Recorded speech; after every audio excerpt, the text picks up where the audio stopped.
समास। क्या है टॉपिक? समास। और समास का मतलब होता है कि विभिन्न प्रकार के दो शब्द आपस में मिलकर एक नए शब्द का निर्माण करते हैं या जुड़ते हैं। ओके, तो लिखिए परस्पर संबंध रखने वाले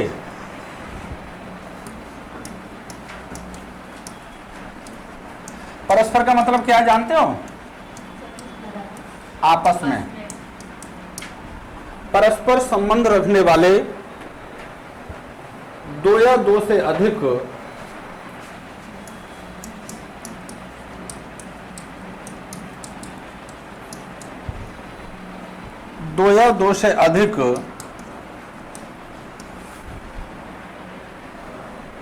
शब्द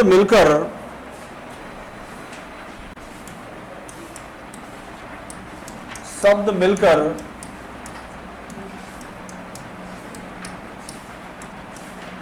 एक नया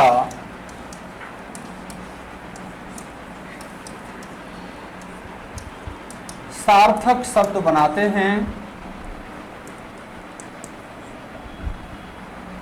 एक नया सार्थक शब्द बनाते हैं। अब मान लो किसी चीज में कोई कमी रह जाए तो वो मेल हो सकता है? नहीं हो सकता।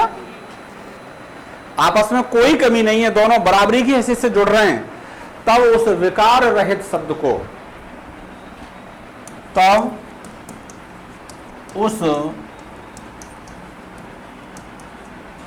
विकार रहित शब्द को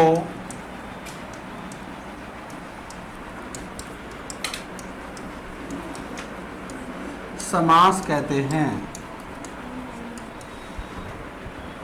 समास कहते हैं। अब कोई बड़ी चीज जब आपस में जुड़ेंगी, उसका एक छोटा शब्द बनाएंगे, तो इसी तरीके से समास का शाब्दिक मतलब क्या हो जाएगा? संक्षेप। यह भी क्वेश्चन बन सकता है कि समास का शाब्दिक अर्थ क्या है, तो किस पर टिक करोगी? संक्षेप। समास का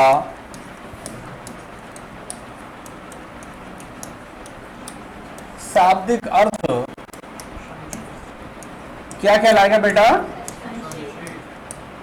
संक्षेप कहलाता है। समास का शाब्दिक अर्थ संक्षेप कहलाता है।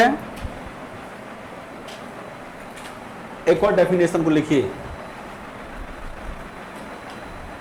ठीक है? आ जाओ, कोई है?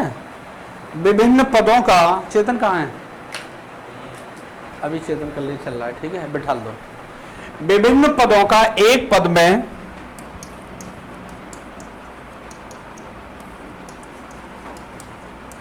अरे कई सारे लोग ही तो होंगे तभी तो जुड़ेंगे। विभिन्न पदों का कई सारे पद मिलके एक पद में कन्वर्ट होंगे ना। एक पद में विभिन्न पदों का एक पद में सम्यक निक्षेप करने की प्रक्रिया, आपस में जुड़ने की प्रक्रिया, सम्यक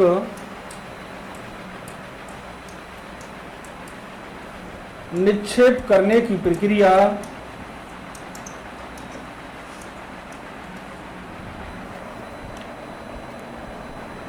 को समास कहते हैं।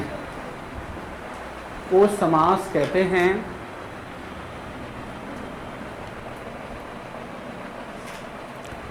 एक और चीज आएगी, समास में क्या था? जुड़ना। क्या है?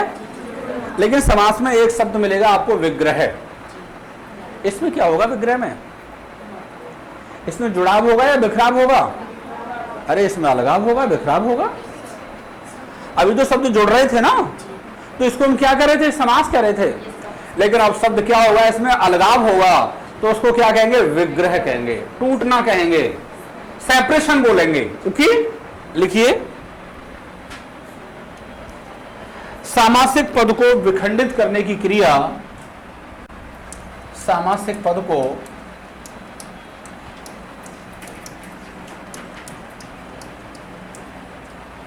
विखंडित मतलब तोड़ना है, विखंडित करने की क्रिया क्या कहलाएगी डियर? विग्रह। Very good. विग्रह कहलाती है, विग्रह कहलाती है या विग्रह कहते हैं। अब ये जो समास की रचना होगी उसमें प्रश्न पूछा जाएगा, क्या नाम है आपका? राधा। उसमें मिनिमम कितने पद होंगे? मान लो किसी चीज का समास बना रहे हैं हम, ये आपको पता है, मैं समझा चुका हूं, इसमें जोड़ेंगे तो मिनिमम कितने पद हो सकते हैं? अरे मैक्सिमम तो कितने भी हो सकते हैं, लेकिन मिनिमम कितने होंगे? 2। Very good. अरे बिना 2 के दोस्ती कैसे होगी? अकेले कैसे दोस्ती हो जाएगी किसी से? तो लिखिए, समास रचना में, समास रचना में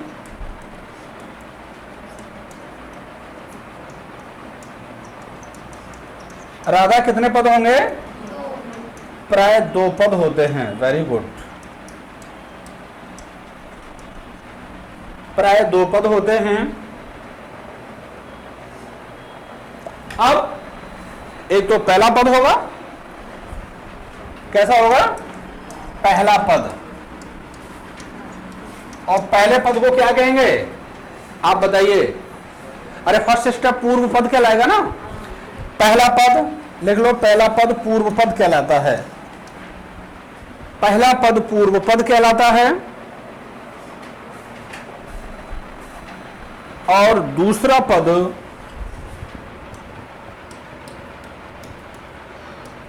क्या कहलाएगा बताओ? वेरी गुड, उत्तर पद कहलाएगा। दूसरा पद उत्तर पद कहलाता है।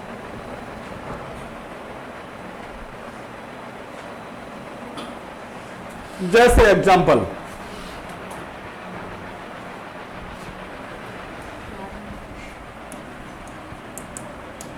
जैसे राजपुत्र, इसे तोड़ेंगे, ये क्या है? राज। राजा क्या है? राजपुत्र यानी राजा का पुत्र हो गया।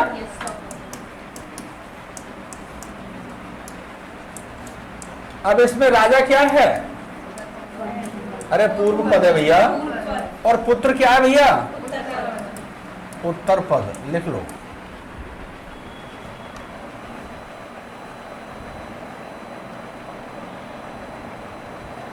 ठीक। समास समझ में आ गया? नहीं आया? समास क्या होता है? जुड़ाव।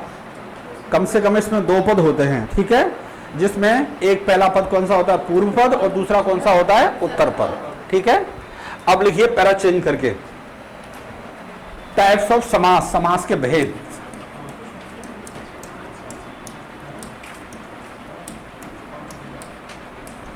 कितने प्रकार के होते हैं समास, ये बताओ? पक्का? Very good. समास 6 प्रकार के होते हैं। ये सीटेट में क्वेश्चन पूछे जाते हैं सीधे, ठीक है। रेलवे में, एनटीपीसी में पूछे जाएंगे, बाकी कोई भी परीक्षा दोगे सब में पूछे जाएंगे। ओके। सबसे पहले लिखिए अव्ययी भाव समास। कौन सा? अव्ययी भाव समास। पहला समास है अव्ययी भाव समास।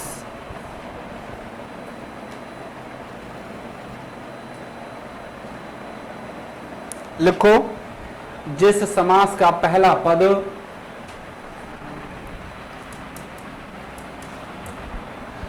जिस समास का पहला पद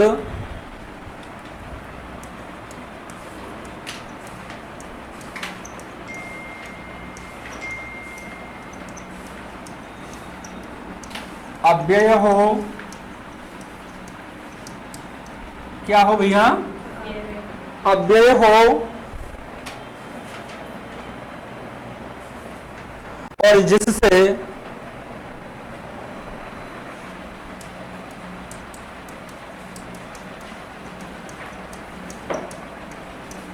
बना समस्त पद,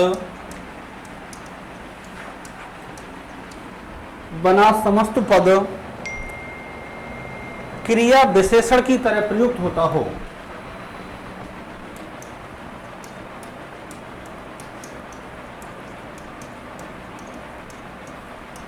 क्रिया विशेषण की तरह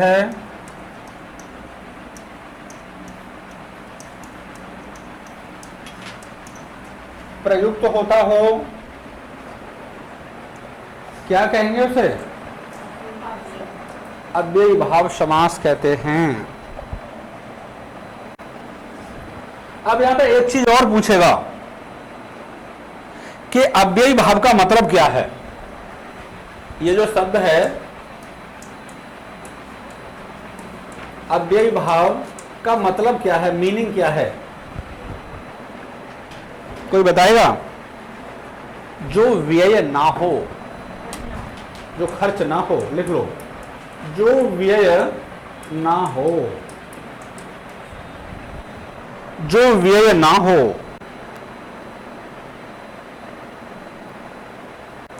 एक और इसकी कंडीशन है, दूसरी वाली कंडीशन लिखिए, अगला पॉइंट इसी में लिखिए। पहला पद प्रधान, यस, पहला पद प्रधान, उसके बाद में कुछ बचेगा, पहला पद प्रधान तथा समस्त पद अव्यय का काम करता है। हेलो, हाँ बोलिए, मैं क्लास ले रहा हूं, अभी बात करता हूं बाद में, ठीक है।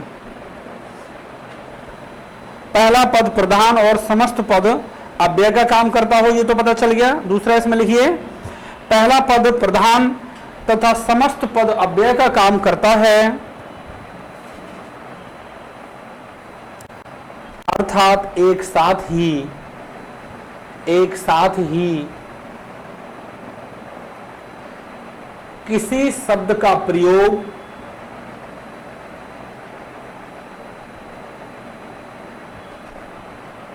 दो बार प्रयोग करने से भी कौन सा समास होगा? यही होगा, ठीक है। क्या होगा? अव्ययी भाव समास होता है, यानी एक शब्द को कितनी बार बोला जाएगा? दो बार प्रयोग किया जाएगा, लेकिन उसके बावजूद भी समास कौन सा होगा? अव्ययी भाव समास होगा। लिख लो, अव्ययी भाव समास ही होगा। जैसे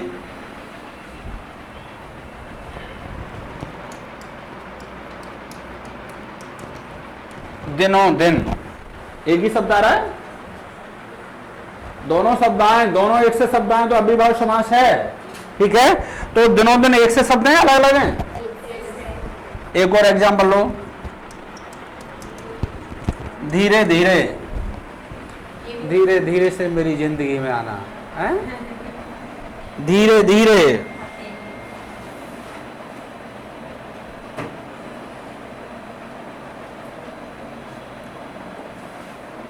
धड़ाधड़। अखिलेश यादव क्या कहते थे? राहुल गांधी खटाखट है, लिख लो, धड़ाधड़, खटाखट, फटाफट। अब इसका एक फॉर्मूला लिख लो आज के लिए, लास्ट। इसमें दोनों पद होंगे, दोनों होंगे ना? लिख लो, पूर्व पद अव्यय प्लस उत्तर पद, पूर्व पद अव्यय प्लस उत्तर पद इक्वल टू समस्त पद विग्रह। अरे तभी तो अलग करेंगे सबके लिए, इक्वल टू समस्त पद विग्रह। एक एग्जांपल दूंगा इसका, जैसे लिखिए, यथा प्लस शक्ति,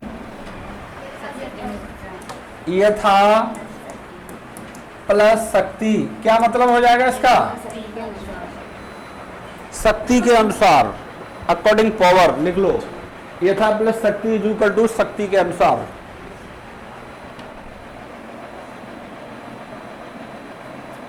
जैसे हर प्लस रोज, क्या हो गया? हर रोज, और हर रोज का मतलब क्या हो जाएगा? प्रतिदिन।